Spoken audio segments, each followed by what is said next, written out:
বিসমিল্লাহির রহমানির রহিম।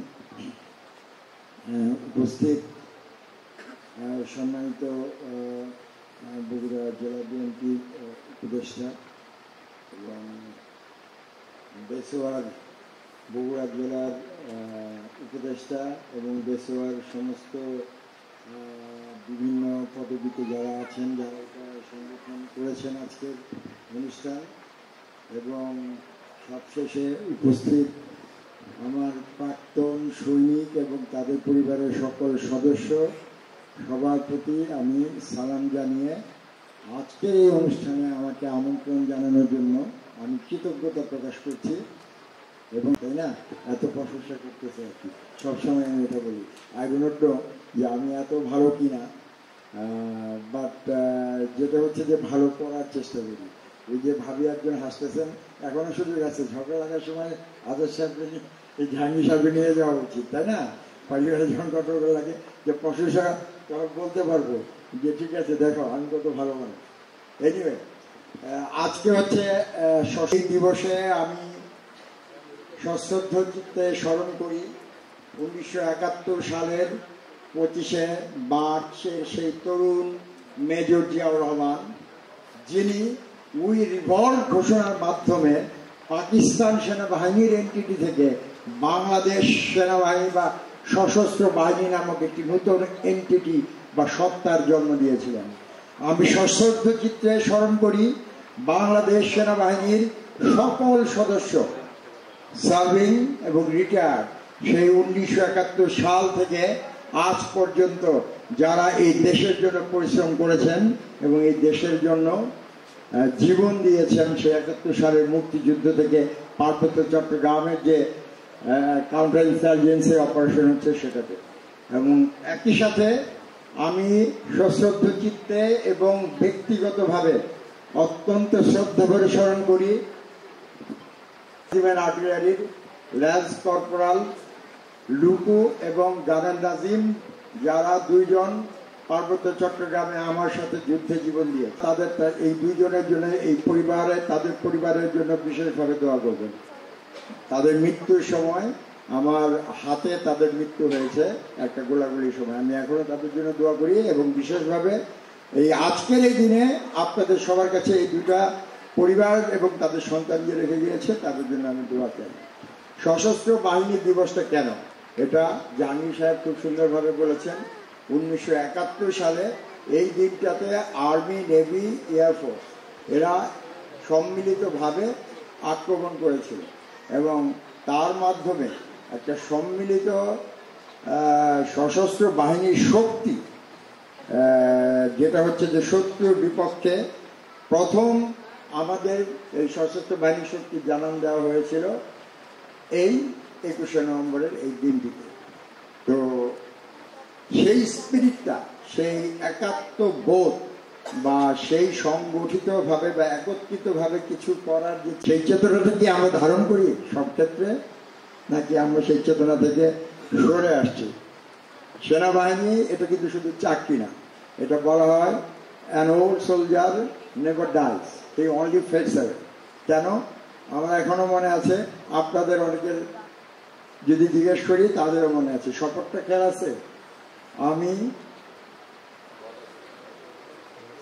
আমি সশ্রদ্ধ চিত্তে এবং সর্বশক্তিমান আল্লাহর নামে শপথ করিতেছি যে, তাই না, একটা অংশ আছে না, যে আমাকে জলে, স্থলে এবং আকাশ পথে যেখানে যাইবার আদেশ করা হইবে, আমি আমার নিজের জীবন বিপন্ন করিয়াও সেখানে যাইব।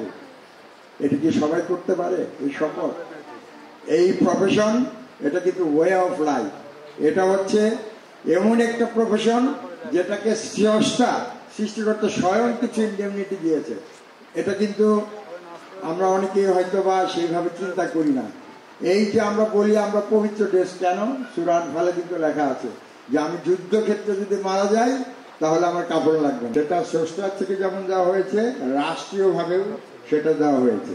এবং আমরা সেই জিনিসটা, সেই অধিকার বা সেটা করেছি, আমি নিজের জন্য করিনি, আমার নিজের জীবন আমি কোরআন শরীফের আয়াত দিয়ে দেশের মানুষের জন্য, দেশের জন্য আমি নিবেদিত করছি। বুঝলেন?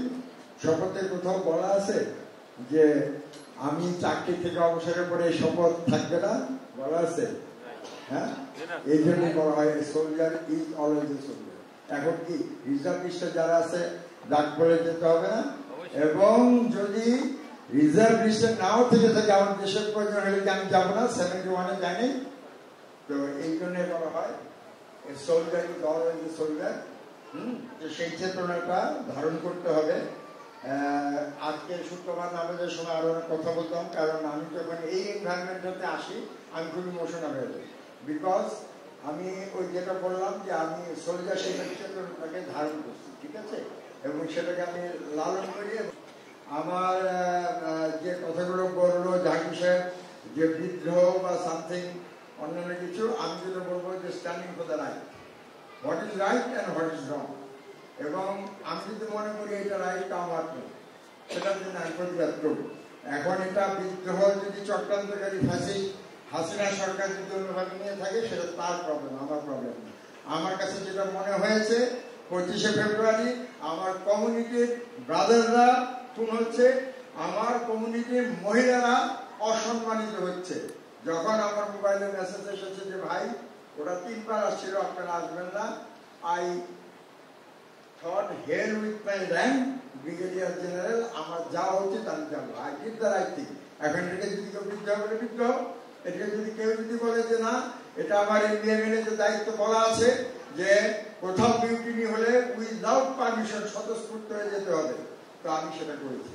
আমি রাইট আর রঙের কথা বললাম, এই সোলজার হিসাবে সেই চেতনাটা ধারণ করতে হবে। তো যেটা হচ্ছে আজকে আমাদের সম্মানিত আমার এলাকার নেতা এবং আমার নেতা এবং প্রবীণ জাতীয়তাবাদী নেতা উনি এখানে আছেন। আমাদের এই সদস্যগুলোর অনেক বা তাদের পরিবারের কিছু সমস্যা আছে, আপনাকে আমি টাইম টু টাইম জানাবো। তো বার্নিং একটা হচ্ছে যে ওয়ান র্যাঙ্ক ওয়ান পে, কারণ সেই যে একজন ল্যান্ড স্টপার হিসাবে যে রিটায়ারমেন্টে যায়, সে যে পেনশনটা পায় সেটা কিন্তু বাইরের সার্ভিসে থাকলে 60 বছরে যে কিন্তু সে অনেক বেশি গেছে আর কি। তো তার জন্য কিন্তু ওটা যে অবসরে এসে তার জীবনটা ঠিকভাবে সে চালাতে পারবে। তারপরে পেনশন এবং রেশনের নিয়েও বিভিন্ন সমস্যা আছে। তো আমাদের এলাকা থেকে উনি নিশ্চয়ই, এবং আমি দোয়া করি যে সামনে উনি সংসদে যাবেন এবং উনি আমাদের এই যে এলাকার যত অবসরপ্রাপ্ত সদস্য আছেন তাদের পক্ষ হয়ে এবং সমস্ত সেনাবাহিনীর যে সদস্যরা বা সশস্ত্র সদস্যরা আছে তাদের পক্ষ থেকে জোরালোভাবে এই বক্তব্যটা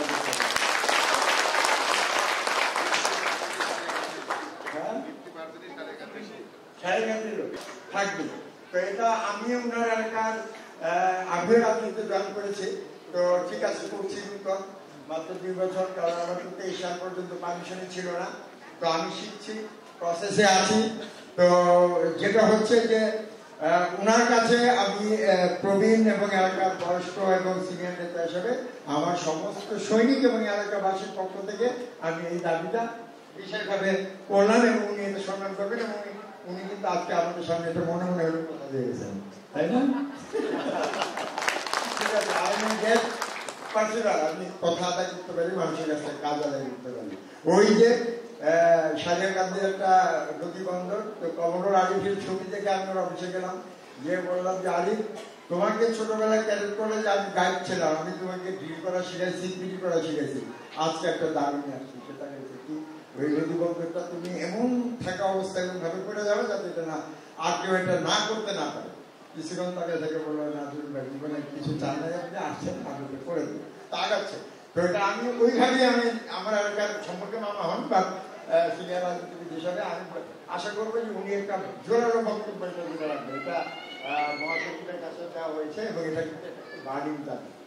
আর যেটা হচ্ছে যে আমরা সেনাবাহিনী থেকে অবসরে আসছি, রাজনীতি বা এই সমাজের যে ক্রিটিক্যালিটি অনেক কিছু আছে, আমরা ইনকিউবেটরের ভিতরে ছিলাম, আমরা ওই সোজা সোজাই শেখানো হয়েছে আমাদেরকে, তাই না, স্ট্রেট মান। তো বাইরে বা রাজনীতিতে অনেক ধরনের ব্যাপার আছে, তো সেগুলো উনি ভালো বুঝবেন।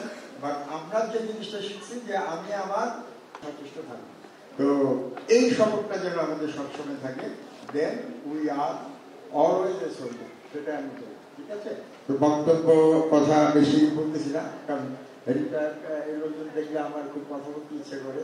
তো যেহেতু নামাজ আছে, আমি এখানে আমার বক্তব্য শেষ করছি এবং আমি সবাইকে আবারও কৃতজ্ঞতা এবং ধন্যবাদ জানিয়ে আমি আমার বক্তব্য শেষ করছি। বাট আমার সাথে যারা ডাইরেক্ট চাকরি করেছে তারা কেউ থাকলে অবশ্যই আমার সাথে যেন একটু এসে দেখা করেন, বাকিদেরকেও সবাই দেখা করবেন, অসুবিধা নেই, বাট তাদের সাথে যেহেতু চাকরি করেছে ওরকম কেউ থাকলে যেন ডাইরেক্ট একটু এসে দেন। তো ধন্যবাদ সবাইকে আবারও, এবং সভাপতিকে কৃতজ্ঞতা জানিয়ে আমি আমার বক্তব্য শেষ করছি।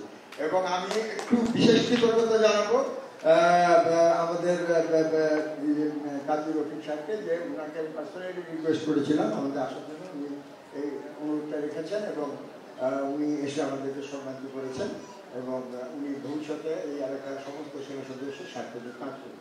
ধন্যবাদ। ধন্যবাদ কর্নেল।